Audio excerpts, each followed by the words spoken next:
what's up, everybody? Friday, July 9th, all right. Hope you had a good week. Well, the market ended on a very strong note.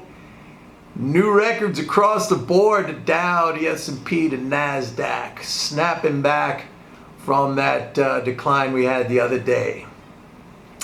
So here's what's going on, folks. Fiscal Flows.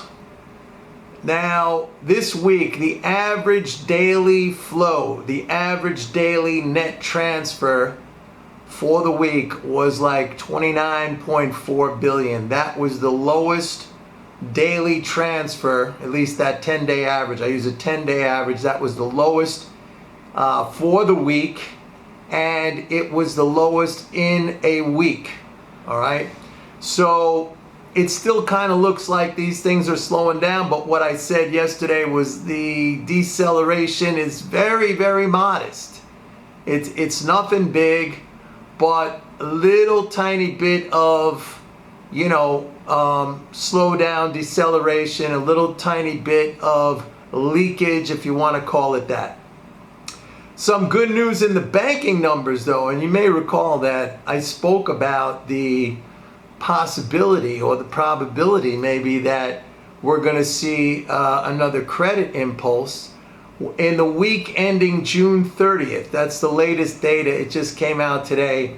Loans and leases at commercial banks rose by 20.3 billion. That was the biggest 1 week increase in loans in 4 months.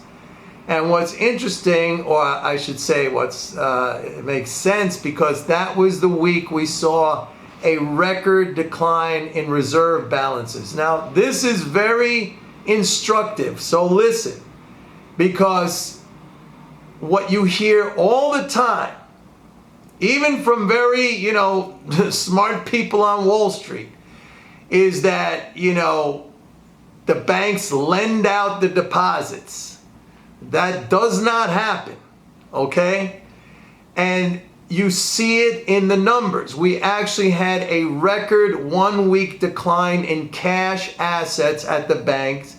That includes deposits, very big decline in deposits and overall cash assets. And loans went up by the most in 4 months, all right? Loans went up by the most in 4 months. It also shows you that the reserve build has been an impediment on banks in terms of lending. And when these reserves are managed down, when they're brought down, banks are ready to lend enthusiastically. Again, we saw the biggest increase in 4 months. So when you hear people say, they're going to lend out the deposits, like it's Jimmy Stewart, It's a Wonderful Life, the movie, the Bailey Building and Loan. It doesn't work like that. It doesn't work like that. Banks have been constrained by the amount of reserves being put on their balance sheets, and that has kept the growth of loans at a very slow pace. As a matter of fact, loan growth is still contracting year over year, but that contraction is getting almost back to zero. It's going to flip back positive pretty soon. So just keep that in mind, all right? Because you hear all that nonsense all the time, like, the Fed is pumping money, printing money, pumping money, and the banks are going to lend it out. No, it's exactly the opposite. Those reserve assets, okay, first of all, they need to be backed by a certain amount of capital, which the banks have because they're overcapitalized. I mean, we saw that in the stress test, and they make sure they're overcapitalized. But anyway, the assets have to be backed by a certain amount of capital. And when the Fed or the Treasury spending keeps pumping in reserve assets, that leaves less room for the banks to make loans. Loans are assets too, right? If you're going to grow your asset base, you need to have a sufficient amount of capital. That is really the only constraint on lending, is how much capital a bank has. So when people start saying that, when you hear people say that, I mean, it's just not true.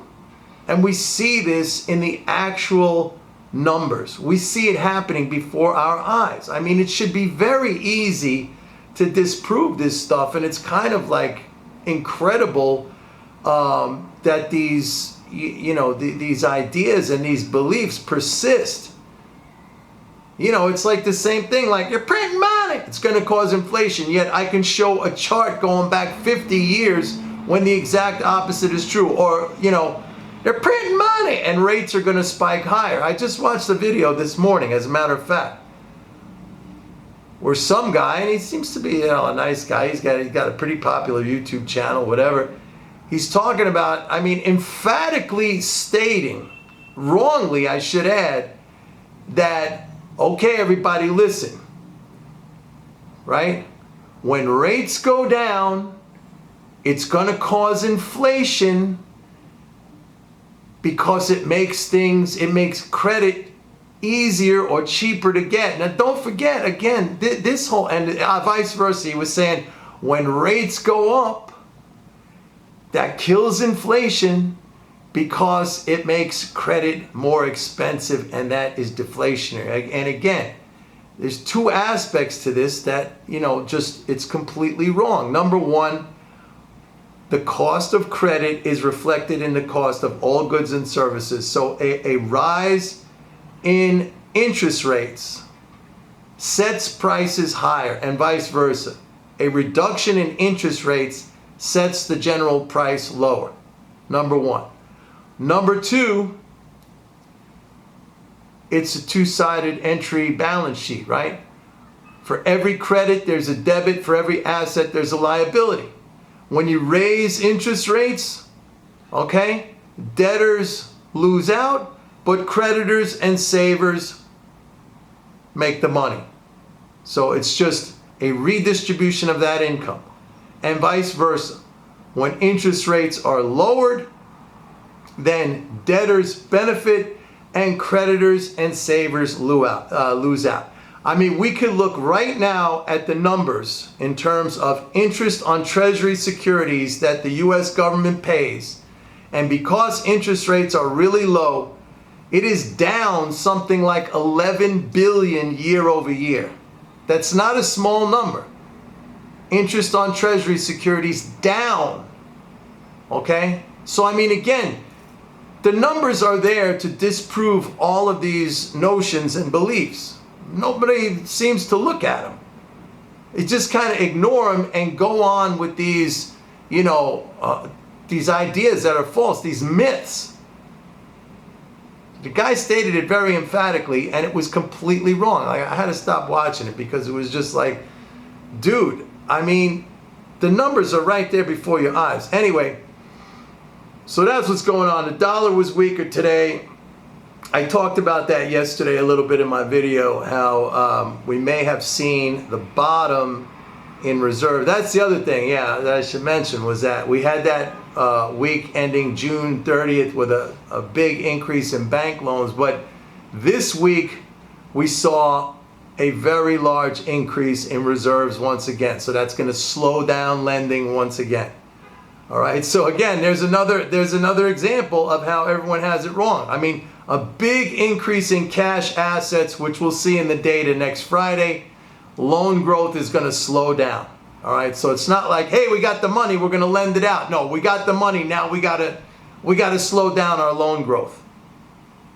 You follow me? All right.